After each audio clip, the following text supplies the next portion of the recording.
Have you ever stood at the pinnacle of your life, surrounded by everything you ever thought you wanted, only to feel a profound, soul-crushing emptiness? Have you ever achieved every goal, won every prize, and earned every accolade, yet found yourself haunted by a silent, gnawing question, is this all there is?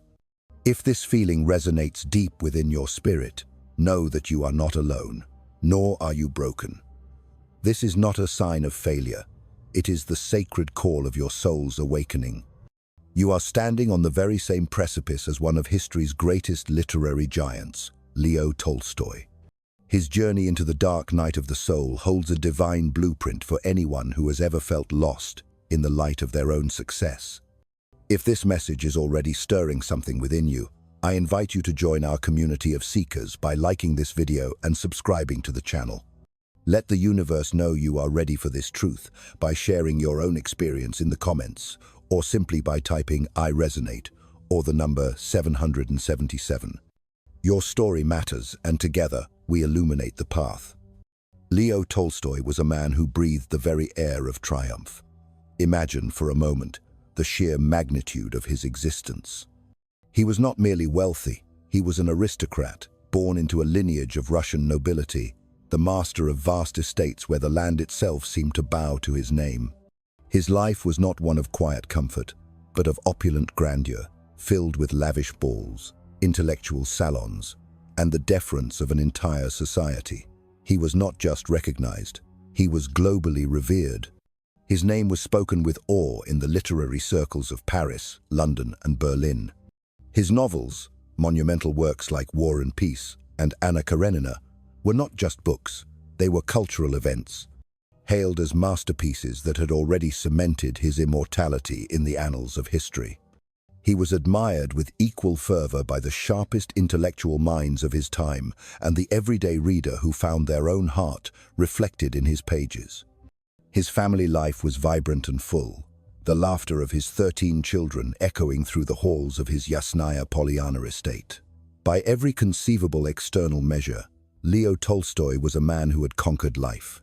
He possessed the wealth that millions chase, the fame that artists dream of, a loving family that many yearn for, and a literary legacy that had already guaranteed his name would never be forgotten. He had, in every sense, everything that the world tells us should bring absolute and unshakable happiness and fulfillment. Yet, it was here, at the zenith of his worldly success, standing atop a mountain of his own achievements, that a terrifying abyss opened up beneath him.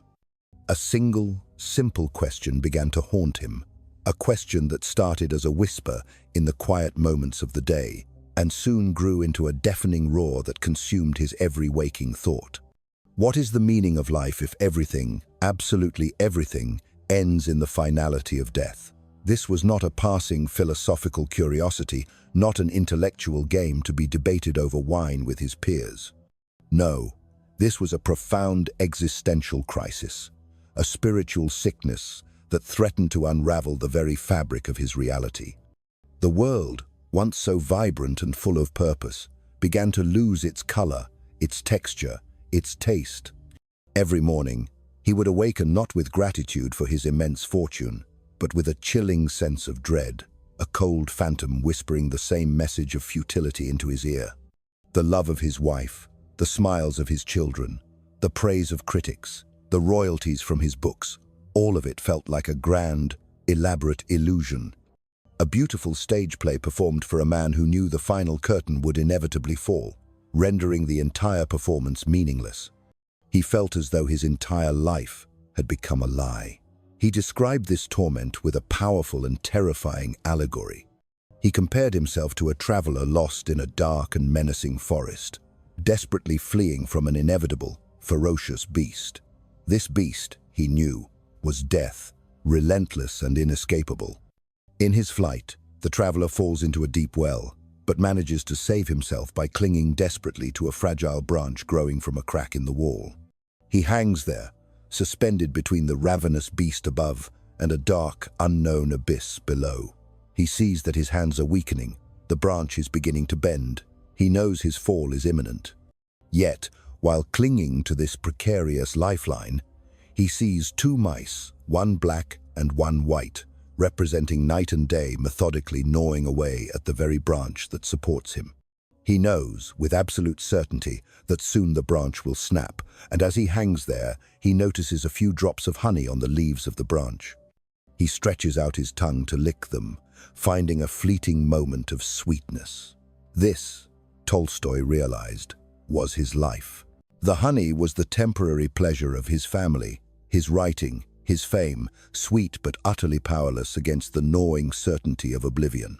His success, his wealth, his entire life had brought him absolutely no lasting comfort, no true satisfaction. Instead, it had only intensified the void within him, making the eventual loss seem all the more catastrophic. How could it be that a man who had everything felt, in the deepest core of his being, that he had nothing? What was the ultimate point of all his monumental achievements if, in the grand cosmic scheme of things, they were all destined to be erased, to disappear as if they had never been? This question is not unique to Tolstoy. It is the unspoken fear that lingers in the hearts of countless souls who have climbed their own mountains. It is the silent scream in the minds of those who have reached their goals, who have built their empires, only to turn around and find themselves more lost and alone than when they began their journey. In his desperation, Tolstoy did what any great mind would do. He sought refuge in the fortress of the intellect. He embarked on an exhaustive pilgrimage through the landscape of human thought, turning to philosophy, to science, to logic, in a desperate search for an answer that could save him. He devoured the works of the world's greatest thinkers, Schopenhauer, Kant, the ancient Stoics, and the emerging existentialists. He wrestled with their arguments, dissected their logic, hoping that their accumulated wisdom could provide a map out of his dark forest, a sense of direction, a reason to keep clinging to the branch. Yet, the more he read, the more he reasoned, the deeper his despair grew. Philosophy, he found, was masterful at dissecting life, at analyzing morality, and at debating the abstract nature of existence, but it offered no concrete solution that could truly satisfy the deep yearning of his soul. It could explain the mechanics of the well, the nature of the beast, and the composition of the branch, but it could not provide a reason to hold on. Science was even more unforgiving. With its cold empirical gaze, it reduced the miracle of life to a mere accident of biology, a random collision of particles governed by cold, indifferent laws of nature. It stripped the universe of all mystery, all divinity, all purpose, leaving behind only a mechanical, soulless void. He realized with a terrifying clarity that reason alone could not answer the question that tormented him. In fact, rationality, instead of alleviating his suffering, only amplified his anguish. It laid bare the brutal logic of his predicament. If everything was destined to end, if every love, every joy, every triumph would one day be wiped away by the indifferent hand of time, then what possible purpose could there possibly be in any of it? Within this purely rational framework, Tolstoy saw only two logical conclusions, two possible responses to this unbearable dilemma. The first was to simply accept that life was an absurd, meaningless cosmic joke, and to resign himself to a life of quiet, gnawing despair, distracting himself with the honey of fleeting pleasures until the branch finally snapped. The second, and to his mind, the more honest response, was to end his own life, to escape the unbearable absurdity of a pointless existence on his own terms. He confessed, with haunting sincerity, that he was so powerfully drawn to this second option that he had to hide ropes from himself and avoid carrying a gun for fear that he might act on these suicidal thoughts in a moment of weakness. This was not mere dramatic exaggeration. It was the logical, terrifying consequence of his realization that, within a purely rational framework, life had no ultimate meaning. And yet, something within him resisted. Despite the crushing weight of his despair, a spark of life, an irrational force, clung tenaciously to existence. Something deep within his soul, a voice quieter than reason but infinitely more powerful, refused to accept that meaning was just an illusion. And so, instead of surrendering to the void, he surrendered to this inner mystery. He turned his gaze away from the grand halls of philosophy and science, away from the glittering salons of the aristocracy, and towards something he had long ignored: the simple, uneducated people who worked his lands, the peasants, the farmers, the laborers. These were individuals who, by all rational measures, should have been far more despairing than him. They had no luxuries, no great intellectual achievements, no lasting legacy to comfort them. Their lives were a constant struggle against hardship, poverty, and the whims of nature. And yet, as Tolstoy observed them, he saw something that stunned him. He saw a quiet contentment, a simple acceptance of life as it was. They somehow seemed to be at peace.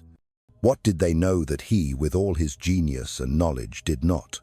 Unlike the intellectual elite, who endlessly debated the meaning of life, these people did not seek meaning through abstract reasoning or philosophical speculation. They lived their meaning. They found it in the soil they tilled, in the families they raised, in the traditions they upheld. They found it in their deep, unspoken connection to the land, to the changing of the seasons, and to each other. They did not ask whether life had meaning. They simply lived as if it did. Tolstoy was struck by this profound realization. These people did not need the kind of intellectual certainty he had been so desperately chasing. They embraced mystery. They accepted suffering as an integral part of life. And most importantly, they did not fear death in the same soul-crushing way he did. Their faith in something greater than themselves, whether it was God, their traditions, or the natural rhythm of life itself, gave them a sense of purpose that he, despite all his knowledge and success, had never truly experienced. For years, Tolstoy had sought answers in places where they could never be found. He had believed that meaning had to be a logically provable concept, something that could be written down in a book or explained by a philosopher. But now, he realized that true meaning was not an intellectual construct at all. It was a lived experience. This revelation was not a sudden epiphany, but a slow, profound transformation. The more time he spent among the simple, working people, the more he saw that their peace was not rooted in material success or intellectual superiority, but in their ability to surrender to life rather than resist it. They embraced something greater than themselves: faith, love, a sense of duty, and in doing so, they were freed from the existential torment that had nearly destroyed him. Tolstoy began to see that the real illusion was not meaninglessness, but the very belief that meaning could only exist if it was absolute, eternal, and logically irrefutable. Life, he finally realized, does not need to be justified by reason alone. It can be justified by love, by connection, by the simple, sacred act of living fully. This realization marked the beginning of a profound shift in his entire philosophy, one that would lead him to renounce his former values and seek a deeper, more authentic way of living. But his journey was far from over. The next question was inevitable. If wealth, fame, and intellectual achievement had failed him, what then was truly worth pursuing? And so, Tolstoy ventured deeper into the unknown, searching for an answer that could finally bring him the peace he had spent a lifetime chasing. He realized that he had been searching for something that could never be grasped by thought alone. Meaning was not a puzzle to be solved, it was a reality to be lived. And the more he embraced this idea, the more the despair that had once consumed him began to fade. He abandoned the belief that individual achievements could bring lasting fulfillment. He no longer saw himself as an isolated being trying to create meaning out of nothing. Instead, he saw himself as part of a greater whole, woven into the very fabric of existence itself. He began to view life not as a quest for personal success, but as an opportunity to serve, to love, and to contribute to something beyond himself. He turned away from the empty pursuits that had once defined his world: the hunger for recognition, the need to leave a legacy, the obsession with intellectual superiority. None of these things could provide the deep, unshakable sense of meaning he had found in the simplest aspects of existence. He wrote about his transformation in A Confession, a book that laid bare his existential crisis and the journey that led him out of it. He described how he had once believed that meaning had to be created by the individual, only to realize that it had always existed. It was simply a matter of seeing it. Life, he concluded, was not an intellectual riddle to be solved. It was an act of surrender. Tolstoy's revelation was not just personal, it reshaped his entire worldview. His later works took on a profoundly different tone. Where his earlier novels explored the complexities of human nature, his later writings sought to strip life down to its moral and spiritual essence. He became deeply concerned with moral and spiritual questions, often clashing with the Russian Orthodox Church and the aristocracy, as he championed radical ideas of simplicity, humility, and non-violence. He renounced his former wealth, began dressing like a peasant, gave away much of his property, and lived in a modest way, advocating tirelessly for the rights of the poor. He no longer believed in the power of institutions or governments to create a just world, but only in the power of individuals to live with integrity and love. His final years were marked by this radical commitment to his newfound philosophy, a way of life that mirrored the simple wisdom of the people he had once overlooked. In doing so, he found something he had never felt in his years of dazzling success: peace. He no longer feared death because he no longer saw himself as separate from life itself. He had let go of the illusion of control and embraced the truth that meaning was not something to be achieved, but something to be lived. Tolstoy's journey speaks to the deepest fears and longings of the human heart. In an age where we are constantly told that meaning comes from personal success, from recognition, from intellectual mastery, his story offers a radically different perspective. It suggests that perhaps meaning is not something we have to chase at all. Perhaps it is already here, waiting for us in the smallest, most ordinary moments of life, in the love we give, in the kindness we show, in the simple, sacred act of being present. Tolstoy's revelation was not the answer he had expected. It was not a grand philosophical theory, nor a secret formula for happiness. It was, instead, a truth so simple that it had been overlooked by the greatest minds of his generation. Life's meaning is not in what we think, it is in how we live.